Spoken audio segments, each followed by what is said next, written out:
Yeah. My question then is, then why, and I'm staying on this Shafi story because Shafi, by this time, at any moment of time, did he become a programs controller? Because why then did artists run to KISS to meet Shafi? Because Shafi did one thing. Shafi connected with the artists. Shafi had a relationship with the artists. Shafi was a guy from the hood who was working in radio. Shafi was a door to the Kenyan music. Yes, yes. Shafi was their guy. Because at this time, don't get it twisted, everybody wants to be on KISS. Yes. On Capital, we're only interested in Hot 97. I mean, hot 7 at 7. Hits not homework. Hits not homework. Yeah. But guys people wanted to meet Shafi because he was relatable. He was young, just like them. He was a guy with t-shirts. He was a guy who was living the life. Yeah. And basically Shafi was the door for the station. He was the door to the artist. Yes, exactly. For the artist, he was the door to the station. He was the go-to guy. He was Jesus, the bridge. Meet me. Yeah. And one of the things that we used to have at KISS on Friday afternoons, we used to have a sort of like, which I think later on got disbanded. I think we decided now the music selection needs to be democratized, Yes. It needs to be devolved from not only one guy picking the songs, but you need also now other people in the station who actually have a good sense of music to come and listen to the songs. So Friday afternoons used to have a session whereby we used to get into the boardroom. CDs are brought at compact discs with music from different artists. We listen to the songs, we say if it's a good jam or not.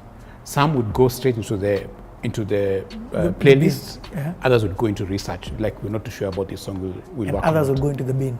Others would go into the bin. Like, we got CD. We got some artists who brought compact discs with money slotted in. What? Because guys, that thing of, excuse me, Mr. John, you don't really have to pay me. I just wanted to play my music. So guys thought you have to pay for your song to be played on KISS. And you guys were bribing already. Yeah, it was there, 2004. You guys were trying to bribe their way into the playlist. So we'd listen to songs. You were part of the guys listening? I did attend a couple. I think one time they thought that I'm cool enough. Representative of the demographic.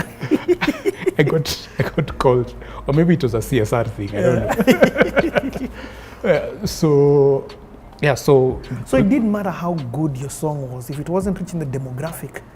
And did KISS know who its demographic was? Oh yes. Okay, let's talk about that. So targeted. Yeah. KISS was targeted to 18 to 24 males and females. I think something like that. It was so targeted, like anyone else we don't care about. You're 25. Paul. Sorry.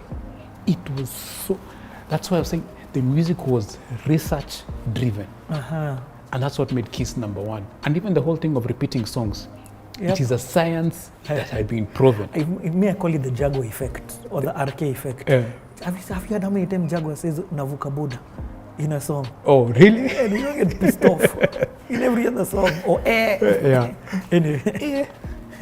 So yeah, it was research driven. If a song doesn't cut it, it won't be on radio. But the power of that repetition for the artist. It worked for the station, it worked for the artist. And that's why the artists wanted to be on KISS. Yes. You knew you'd hear your song every day, at least twice. And it's the same thing you do if you have bought a CD with 8 tracks, but there's one that you love, you'll always play that song. So it's the same thing, because it's a jam that you love. You listen to it over and over and over again. Right. And here's the thing, but that was before, by the time this was happening, we used to get, every week, we used to get, I think, like four CDs with the hottest jams from, I don't know, the US or something. And they used to come via DHL. So these songs would come, we'd have to listen to them and go like, can this song cut it for the Kenyan audience? Some were like, there's no way this will come. I remember Akon. Lonely. Even for Lonely. One of those first convict music. Yeah. When Akon was just known as the guy from Senegal. Yeah. I remember Modoni struggling to find data on Akon. And there was nothing on the internet. If you search for acorn, it will show you this is a fruit from which tree. Acorn music, you try to look for. It would name correct spell. Yeah, it's just giving you like different things. That's when acorn was. So imagine trying to find data on this artist. All you know is that he's from Senegal. And he's released a song and he's now in the US. You have no background what took him to the US. And then as a presenter now you have to now look for that information. Because radio was still the number one source of information for people. Yes, it's true. The internet wasn't there. Like even phones, I think phones were WAP enabled. WAP, by the way, is the technology that was used for phones to collect. But information wasn't slow. I mean, if you think of WAP now, compared now, it's slow. Like a picture on WAP is like down like. Yeah, it was a 256. So presenters then also had there was something that they were judged by. You get the kind of research they can do for you to be a presenter, the type of content that you had, the energy and the flow that you had, because you're speaking to 19 to 25s. Yes. And you're maybe like 30, mid-30s or late 20s. It's so true. You have to relate with those guys. You have to know what are they doing, what things interest them. I give that's respect why to Caroline. That's why the music on the news on Kiss used to play with the background track for the longest time. Yeah, because it was all about music, and you're hearing Mwangi Kirubi today did what on Gabions or something, and it's just music playing under. And then now after some time when they started the new Kiss 100. In fact, Fadi is the one who did the ads. Some video ads. Insert ads here. Yeah. Yo, check this out. Turn it up, fool. Yeah. Remixed and reloaded. Check it out. Kiss 100. That's right. Are you ready? Yeah. The fresh new sound of Kiss 100. Yeah. Always banging. Turn your radio up. So that's when now the sound of the station changed. And even the news now started coming, just news, no music underneath. And it was very odd because Kiss, like just a voice, energy, yes. One voice just, I mean, it was so like, it was so different. But again, it was research driven because they did research. And then guys, as much as music sounded good on the news, like there's a background track, research said, no, I just want to hear the news. I'm like, okay, sawa. So it made a big change, big switch from what it was actually doing. Big data, I say in the digital space right now, big data is such a thing. Data is everything. But I love what you're saying. You're just showing that data has always been. It's always been big. It's always been huge, you know what I mean? It's just that how it has been collected then was very different. Yeah. You get, and data has led to successes of different things. And an example is the Kiss FM story. Exactly. This is how big data is. There's a whole book in the Bible called Numbers. I like that. That's how big data is, even in God's eyes. Yeah. And it's one of the first ones. Yes. Just so that just numbers. Yes. Let's talk about numbers. That's why accountants will always be important. I have a job. Okay, let me ask you. So I still want us to be at Kiss, but now we can introduce this person called Fadi. Okay, let's talk about Fadi now. So Fadi was back then he was the Flash guy. Yeah, like in all of Kenya, there was one guy who was good at Flash. Was this thing on websites? On websites that you have moving things.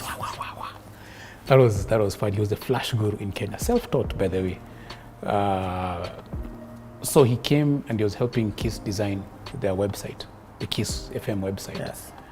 And because website was king. Because website was big. Not social media is. There was no social media there. There was no Facebook. But let me also say, even though there was none of these things, Kiss was one of the last media houses in terms of adaptation of social media. Yes. They were extremely slow, and I'm very shocked at. And I don't know why. Yeah. This was the way after I'd left. Yeah. But they weren't on Twitter, weren't on Facebook. So the old fake pages that were there. Yeah. So Anyway. But I guess But anyway, it's good at using it now. Yes, it is, of course. But we did do a website, and in fact, one of my jobs was also to update the website. There was a section that I ran with, and it was 2 sections actually. There was one for information about what's happening at the station, and I remember even Wayuamuli was the editor of The Pulse then. She called me once and said, dude, and we used to give information to Now The Pulse, and there used to be a section happening like what's happening in the radio stations. Oh, I get. And So huge. she was huge, and she liked what I was doing, and she told me, I love what you're doing. Can I give you a byline? I didn't know what bylines are. Kume, it was like At Kiss by Mwangi Kirubi. I told him, no, I'm not interested. Imagine. I was young and naive. So yeah, I was updating what's happening in the station. I felt and that then pain. also The way you say it. Imagine. Okay, anyway. and there was a tech section on the KISS website, which I also used to update. So using my copywriting skills, not just for radio ads, but also now the website. So Fadi is doing website. You two guys connect. And then now that's when we connected. In fact, we connected because now when we're doing the classic launch campaign for TV. Okay. So classic is happening, but internally, guys in KISS don't know, or they know and they knew there was a station starting. Oh, but they didn't know a thing about it. All the communication was it was all kept under wraps until now. I think like a week or so to the launch. That's when now it became public knowledge. This is what's happening. There's going to be a launch event on this day. And can you remember when the launch was happening? 05 or thereabouts? Yeah. Yeah, I think it was 05. And when classic launch. And now at this time is when now there was going to be people like Maina Kageni going to classic. No, originally when Classic launched, it launched not as we know it today. Classic was just a show playing again. It was still old music, and targeted at an older demographic. And older. Basically, it was people who can't listen to KISS music have a station to listen to, which is now Classic. And one of the best shows on Classic, I think up to today, was Rumba by Titi Nagwala. Because Titi is another hardworking radio presenter. That guy, he knew orchestra Mangelepa, not just the main artists, plus the band guys. What? When giving now details about it, saying this is orchestra Mangelepa, this was the guitarist, this guitarist played with taboulet in this concert, what. He had stories for days, and because for him it was a passion. Yes. I remember that time I was doing French at Alliance to kill boredom during the evening hours, because now I was living in Donholm, Jogoro traffic. After you leave work at 5, said I need to do something. I can't just remain in the office, so I signed up for French classes at Alliance. Ça va bien. Apart from French fries, French toast, I don't know any more French now. So I remember Titi borrowing my French English dictionary, because he's had words being said in this jam and they're French, and he wants to know what they mean. I was like, hey, pati yo dictionary yako. And he'd go with it into studio and he'd be there writing notes. What? That's how dedicated a guy was. Titi Nagwala. Hats off to you, man. Yeah, so anyway, now let's start talking about photography. No. Dude, it's all, let me tell you, everything you're saying is so informative to everybody in the industry. And I keep saying the industry is all connected. Imagine you are one of the top photographers in the country. We haven't yet talked about photography, but the amount of information that you've given about the Kenyan music industry, why radio stations were not playing other people's music. The rumors in the background as a musician trying to enter KISS, I know, was that, hey, you had to give Shafi some little something.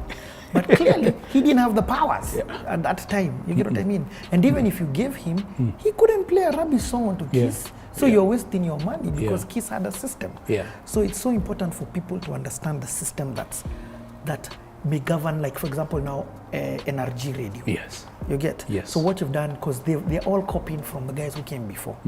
Let's be real, and maybe evolving a bit, adding a few things, but the foundation is the same. Yeah. So, and how I know this is I was at NRG for an interview.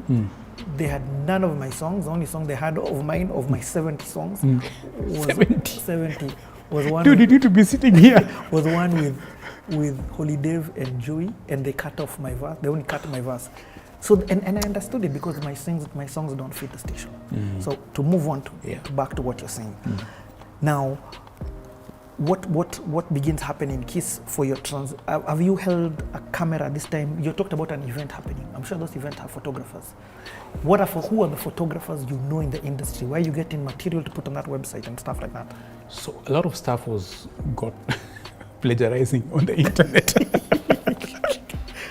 Wow, I mean, like it was back then. People were still shooting film. Yeah, I also had a film camera, the Canon Rebel camera. I still had it. At KISS is when I met Boniface Mwangi, and Boni took a photo of me and Yvonne Chaka Chaka, like she'd come to the station. Please tell me you're going to say insert here. I need to look for that image. It's somewhere. Anyway. Yeah. So, yeah. I mean, images were hard to come by. It was just hard because And photographers were getting paid for providing those images. not really, because the photographers in Kenya, if you're not working for a newspaper, like Akina Jacob Otieno, who've been there for a while, I mean, what other photography are you doing? Agencies had only white photographers. Like there were no mirrors. When I was in agency, there's no when I was in blacks. agency, there were no mirrors. The mirrors would be assistants. Load the film, take the film for processing, bring it back, deliver the slides, the transparencies to the client. Because we used to shoot no transparencies. Yes. It wasn't digital. Yes. To deliver the transparencies to the client, and then now the transparencies, the art director would use like a magnifying glass, check it out, which is the best. Then it goes for scanning. It goes for scanning. It comes back on an MOD. There's a disc called an MOD, media optical disc or something of the sort, or a zip drive. Yes. And then now it's loaded into the machine. And then now we're able to see the file, see the image. Yes. After that, they started loading images onto CDs. I mean, like this is way back, and this was all done. The only part a mirror would touch a camera was in loading the film or removing the film, the camera from the bag. Not for doing or for holding the camera while his lenses while you're going to shoot the color of your skin. Say no. What? So even me then, trying to crack photography was not, because I knew as a photographer I'd be in a newsroom somewhere doing news. Yeah. It was not a desire that I had to be a photographer for a newspaper. No. You could be all you could see, and all you could see at that time was blacks. Yeah, blacks, in the newsroom. an assistant, or an assistant photographer on commercials. Even the crews that came in to shoot ads, the film crews. I mean, there was almost like a ring which bureaus could not go past, because it was just for the people of the fairer skin. Wakanda forever, brother. Yeah. King Prince Chala was not yet born. That was the problem. Okay. Yeah. So explain then when this at KISS is where the photography started getting birthed. Yes. Okay. So at KISS, what happened? The way our weeks were mostly And what busy. year is this? This was, I think, about 2005, actually. So in 2005, before Facebook, was there Flickr then? I think Flickr was just getting started. Before Facebook, before Twitter, before Instagram, before social media was known. There was just the internet, Yes. the interwebs. Yeah, there was social media, but it was not famous. There was High Five, there was MySpace. Yes. Yes, there was. Oh yes, there Yeah. was High Five and MySpace. Yeah. And that thing for college, school something. My high school, something. Anyway. And FB came in that year. Yes. So our weeks were very busy. Monday to Thursday or Friday noon. Because if there are any scripts that we needed to record, they would have been recorded or even promotions, maybe for something that's starting on Monday. We have everything recorded, done. So Friday afternoons were usually very quiet days, quiet afternoons. And so in my interest in photography, I stumbled upon a website called photo.net. Now on photo.net, it was a forum for photographers from all over the world. And it was photographers posting their works. So it's maybe stuff people have shot on wildlife, on nature, on beauty, cars, architecture, different things. And people would just post a photo, and then now below it, put in the metadata. So f-stop 5.6, 1/28th of a second at ISO 200. And I used to wonder, what are all these numbers? What are all these numbers over here, man? This is confusing. Mwarv, you weren't born knowing these things. This is a sunset, it has this f6.3. This is a nightscape, it has f2.2 or f22. Like, what are these? What are these? I didn't know. So I thought this was, and then photography then was still, because of what I had seen, what I'd experienced, this high quality photography is jungus. So even the guys, the names there, like people who've taken the photographers, it's people who are Jack Brown. Yeah, they need a passport to be in Kenya. In fact, they're coming to Kenya. I guess they're living in Kenya. They're coming to Kenya. So then in my browsing, I stumbled upon one, Mark Kathurima. I was like, Momeru, Maite. I was like, this name sounds very Kenyan. And I checked out he didn't have many photos, but I checked out his work. I was like, this is actually good work. So I was like, this thing is possible. What? So those few images by Mark Anthony Kathurima, whom I got to meet now, like, I think 8 years later, is what now inspired me to get a camera. What? Because I was like, there's a Kenyan doing this. Then even me, I can hack. Yo. So that's what now made me see that I can also do this. This photography thing. This photography thing. This is 2005 now. This is like 2005. Yes, 2005. So, early 2005. Yes. So back then I had, actually 2004. Yes. Because now from then on, from then I got now my DSLR, not my SLR, the Canon, and then now. What was the cost? It was maybe like 55. And were you buying it from here in Kenya? No, from the US. I had siblings, all my siblings, my brother and two sisters live in the US. So occasionally, like my mom or my dad would go visit them, or one of them would actually come visit. So it actually now, the money, go to a Forex bureau, get dollars, here, go. This is the site, this is the image the camera that I want. It's available at Best Buy or where. Please buy it for me. So it comes back, and then now, the thing is that there was no network of people to learn from. News guys were very snobbish, by the way. You try to at what they're like, so that's how it was. So like you didn't, and there was no internet, there was no YouTube for tutorials. Yes. So it's learning the hard way. Find the camera came with a user manual, but it doesn't explain everything. There are many things it can't explain. I don't know why is this lens like this? What, in fact, even like millimeters on lenses, I didn't even know what they meant. At 18 to 55, what's that? 70 to 200, what's that? I didn't even know. So now later on is what I got to know what these lenses and what these measurements mean. I mean, dude, you know, so how are you? Were you practically learning? How did you know what to use, what lens to use, or what the lenses do? So where were you getting your information? I just got the kit lens to start with. And then I remember I downloaded 9.9 megabytes Canon lens brochure, Canon EF lens brochure. Yeah. And I had it saved on my desktop for long. I just used to open it and go through it. I'm like, wow. So So this lens, and then they say this lens is good for sports, this lens is good for wildlife, this lens is good for landscapes and all that. So I'd go like, yeah, this is a good lens to have. But they're all dreams that one day I'll get. One day I'll get there. So I got my camera, my first SLR film it was a film camera with just a kit lens. I think it was a 28 to 75 mm, 3.5 to 5.6. And I still have it today. Are we about to insert something here? Insert. It's a camera. It's a picture here. Every time we insert, it just be